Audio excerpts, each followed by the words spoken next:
Улсын хурлын дарга бямцогт төрийн албаны зөвлөлийн дарга гишүүдийг хүлээн авч уулзаж цаг үеийн асуудлаар санал солилцлоо.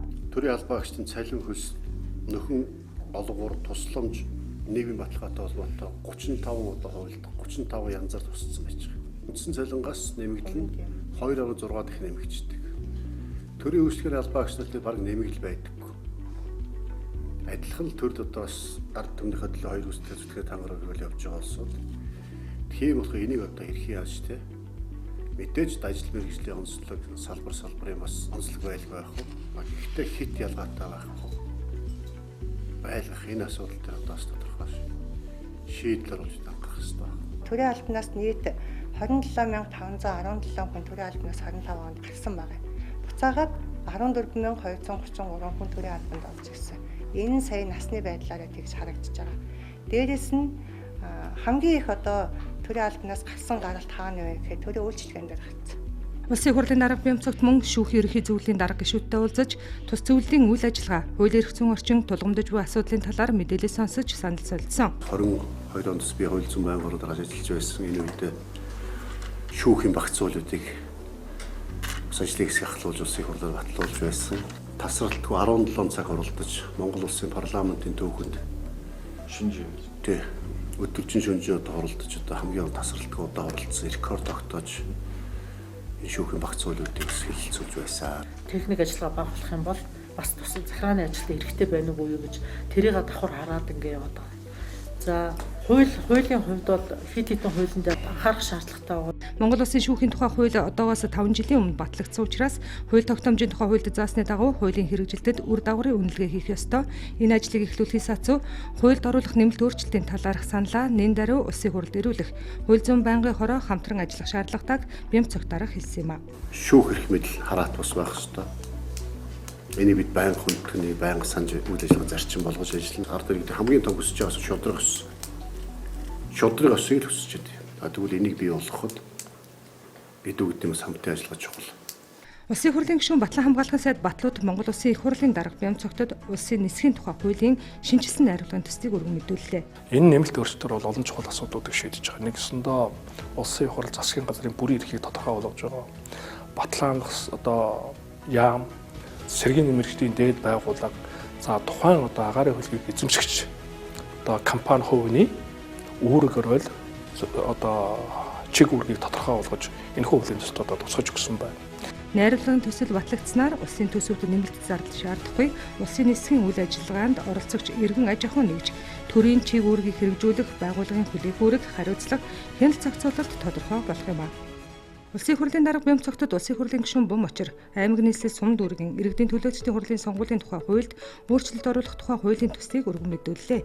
Яг энэ их хурлын сонгуулийн тухай хуулийнхаа тэр өөрчлөгдсөн заалтад нийцүүлээд энэ орон нутгийн иргэдийн төлөөлөгчдийн хурлын одоо сонгуулийн тухай хуульд тэр нийцүүл тэр заалтыг нь бас оруулж ирж байгаа. Хуулийн төсөл батлагдсанаар Монгол Улсын үндсэн хуульд заасан хүн бүр хуулийн өмнө эрх тэгш байх, хүнийг эрхэлсэн ажил албан тушаалаар нь ялгуурлан гадуурхаж болохгүй гэсэн хүний эрх чөлөөний үндсэн хуулийн зарчим хангагдах холбогдолтой гэж төсөл санаачлагч үзсэн байна. Улсын хурлын эдийн засгийн байнгын хороо хуралдаж 5 асуудал хэлэлцэн шийдвэрлсэн. Үндсэн хуулийн цэцэн 2026 оны 2 дугаар дүгнэлтийг хүлээн зөвшөөрсөнтэй холбогдуулан мэргэжлийн нэгдсэн холбооны эрх зүйн байдлын тухай хуульд өөрчлөлт оруулах тухай, хуулийн төслийг боловсруулах өөрөөр бүхий ажлын хэсэг байгуулах тухай, байнгын хорооны тогтоолын төслийг дэмжих хэсгээр санал хураахад гишүүдийн олонх нь дэмжсэн тул тогтоолыг баталсан тооцсон. Худалдаа аж үйлдвэрийн танхимын тухай хууль шинжилсэн найруулгын төсөл болон хамт өргөн мэдүүлсэн хуулийн төслүүдийг хэлцэх хэсэг асуудлыг хэлэлцсэн. Мөн цэнгэн гишүүнээс 2025 оны 12 дугаар сарын 30-ны өдөр өргөн мэдүүлсэн Бүгд найрамдах Монгол Ард улсын засгийн газарт эрх олгох тухай, хууль хүчингүй болсон тооцох тухай хуулийн төсөл болон хамт өргөн мэдүүлсэн хуулийн төслийн хэлэлцэх хэсэг асуудлаар санал хураахад хуралдаанд оролцсон гишүүдийн 57.1% дэмжсэн юм а. Улсын хурлын аюулгүй байдал гадаад бодлогын байнгын хорооны хуралдаанаар нэг асуудал хэлэлцсэн. Батлан хамгаалах яамны 2025 оны үйл ажиллагааны талаарх мэдээллийг Батлан хамгаалахын сайд Батлууд танилцуулсан. Тус яам засгийн газраас баримталж буй хүний хөгжлийг дээдсэн, хүн төвтэй бодлого хэрэгжүүлж, гүйцэтгэлийн төлөвлөгөөнд тусгагдсан зорилт арга хэмжээнүүдийг тайлан тоонд бүрэн хэрэгжүүлж ажиллажээ. Улсын хурлын төрийн байгуулалтын байнгын хорооны хуралдаанаар сайн зураг нарын 8 гишүүний өргөн мэдүүлсэн төрийн болон орон нутгийн өмчийн тухай хуульд өөрчлөлт оруулах тухай хуулийн төслийг хэлц хэсгийг дэмжсэн. Монгол Улсын их хурлын чуулганы хуралдаанд дэгийн тухай хуульд нэмэлт өөрчлөлт оруулах тухай хуулийн төслийн анхны хэлцүүлгийг явуулсан. Пүрэв гаригийн улсын хурлын чуулганы нэгдсэн хуралдаанаар улсын хурлын гишүүн Чинбүрэн, Алдар Жавхлан, Ариун Заяа, Батсүмбэрэл нарын гишүүдийн боловсруулсан эрхтэн эд эс шилжүүлэн суулгах тухай болон хамт өргөн мэдүүлсэн хуулийн төслүүдийн анхны хилцүүлгийг эхлүүлсэн улсын хурлын дарга гишүүд асуулт асууж хариулт авлаа. Мөнгөтэй боломжтой улсууд гадаад руу явж эд эрхтээ солиулдаг. Боломжгүй улсуудаас Монголдо солиулах гэдэг бас хуулийн тодорхой зохицуулалт байхгүй байгааг манай улсын хурлын гишүүн хууль санаачлагч Чинбүрэн нарын одоо гишүүдээс олж харж санаачилсан одоо анхны хэлцүүлгийг хийж байна. Тэгэхээр дундаж одоо оршуулгын зардлыг аваад үзэхээр бол 10 сая хавцаа байдаг юм судалгаа гаргасан. Жилдээ бол одоо маш цөөхөн хүн байдаг учраас хамгийн зохистой сан болохоор ерөөсөө эрүүл мэндийг дэмжих сан юм байна. Донорын зохицуултыг өөрчилснөөрөө иргэний нөгөө бие махбодын халдшгүй байдлын хэрхэн хамгаалагдах вэ? Хуулийн төсөл дээр 70 хэдэн одоо нэмэлт зарчмын зөрүүтэй санал орж ирж байна. Бүхэлд нь бүтнээр нь хүний эрхийн дүн шинжилгээ хийлэг үү гэсэн нэг юм асуулт байна.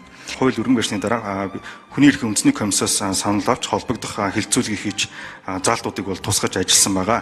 Эрхтэн эд эс шилжүүлээ суулгах тухай хуулийн төсөл болон хамт өргөн мэдүүлсэн хуулийн төслүүдийг эцсийн хилцүүлэгт бэлтгүүлэхээр хүний хөгжил нийгмийн бодлогын байнгын хороонд шилжүүллээ. Худалдаа үйлдвэрийн танхимын тухай хууль болон хамт боловсруулсан хуулийн төслүүдийг хилцэх эсэх тухай хилцүүлгийг эхлүүлсэн улсын хурлын гишүүн Тэмүүжин хуулийн төслийг үзэл баримтлалын хувьд дэмжиж байгаа ч асуудлыг сайтар нэгтлэн ярилцах шаардлагатай тул улсын хурал дахь ардсан намын бүлгээс завсарлага авах хүсэлт гаргасан улсын хурлын дарга улсын хурал дахь ардсан намын бүлэгт ажлын 5 хоногийн завсарлага өгсөн юм а. Төрийн байгуулалтын байнгын хорооны даргаар улсын хурлын гишүүн Болдын Жавхлан сонгох эсэх санал хураалтыг явуулахад хуралдаанд орсон гишүүдийн 61.7%, хүний хөгжил нийгмийн бодлогын байнгын хорооны даргаар улсын хурлын гишүүн Пүрэв Жавын ганц зургийг сонгохыг хуралдаанд орсон гишүүдийн 64.9% нь тус дэмжсэн юм. Түүнчлэн зарим байнгын хорооны даргаыг сонгох чөлөөлөх тухай улсын хурлын тогтоолын төслийг баталсан тооцсон бол зарим дэд хорооны бүрэлдэхүүнд өөрчлөлт оруулах тухай улсын хурлын тогтоолын төслийг батлахыг хуралдаанд орсон гишүүдийн олон дэмжсэн юм а. Олон улсын парламентын холбооны 152 дугаар ассамбле Стамбул хотноо болсон. За хуралд улсын хурлын гишүүн өргөдлийн байнгын хорооны дарга, олон улсын парламентын холбооны парламентчдын хүний эрхийн хорооны дарга Номин Чимэг, улсын хурлын гишүүн Мөнх Соёл нар Монгол Улсын их хурлыг төлөөлөн оролцсон юм а. Энэ үеэр улсын хурлын дарга Бямцогтоос олон улсын парламентын холбооны ерөнхий нарийн бичгийн дарга Чүнгонд илгээсэн албан загтлыг өгсөн байна. Улсын хурлын баасан гарагийн чуулганы нэгдсэн хуралдаанаар Монгол Улсын засаг захиргаа нутаг дэвсгэрийг нэгж түүний удирдлагын тухай хуульд өөрчлөлт оруулах тухай хуулийн төслийг эцэслэн баталлаа.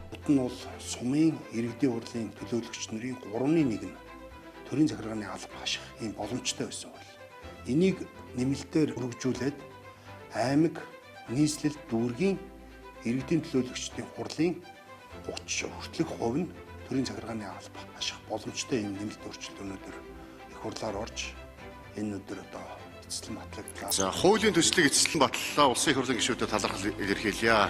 Түүнчлэн гадаад зээлгийн ашиглалт үр ашигыг нэмэгдүүлэх тухай хуулийн төслийн эцсийн хилцүүлгийг хийсэн бөгөөд энэхүү хуулийн төслөөр улсын хурал дахь Монгол Ардын намын бүлэг завсарлага авсан юм а. Гадаад зээлгийн ашиглалт үр ашиг нэмэгдүүлэх тухай хуулийн төсөл нийтдээ 13 их 80-ын гадаад зээллэгтэй энэс 6.2 нь газрын тосны үйлдвэр дээр байгаа. Авсан зээлээ ашиглах стратегийн бүтээгдэхүүнээ эргэлтэнд оруулах, Улаанбаатарын хотын өмнө тулгамдсан олон асуудлуудыг одоо шийдэх ийм хууль байгаамаа. Гарцаагүй энэ хуулийг гаргаж гадаад зээлийн ашиглалтыг өндөр түвшинд аваачихгүй бол энэ хоёр нөгөө яриад байгаа газрын тасны төсөл энэ Эрдэнэ бүрэнгийн станцын төсөл хоёр маань сунаад 32 он руу явах гэдэг юм. Монгол Ардын намын бүлэг ажлын одоо 4 өдрийн завсарлага хүсэж байна. Харин шинжлэх ухаан технологийн тухай хуульд нэмэлт өөрчлөлт оруулах тухай хуулийн төслийг эцэслэн батлах бэлтгэл ажил хангуулахаар холбогдох байнгын хороонд шилжүүлсэн. Бүгд найрамдах Монгол Ард улсын засгийн газарт эрх олгох тухай хууль хүчингү босон тооцох тухай хуулийн төслийг үзэл баримтлалын хувьд хэлцгийг дэмжсэн бол Монгол Улсын их хурлын чуулганы хуралдааны дэгийн тухай хуульд өөрчлөлт оруулах тухай хуулийн төслийг эцэслэн батлах бэлтгэл ажил хангуулахаар төрийн байгуулалтын байнгын хороонд шилжүүлсэн юм а. Улсын хурлын чуулганы үдээс хойш нэгдсэн хуралдаан асуулгын цагаар үргэлжилж Монгол Улсын ерхий сайдаас нэр бүхий гишүүд асуулт асууж хариулт авснаар нэгдсэн чуулганы хуралдаан өндөрлсөн юм а.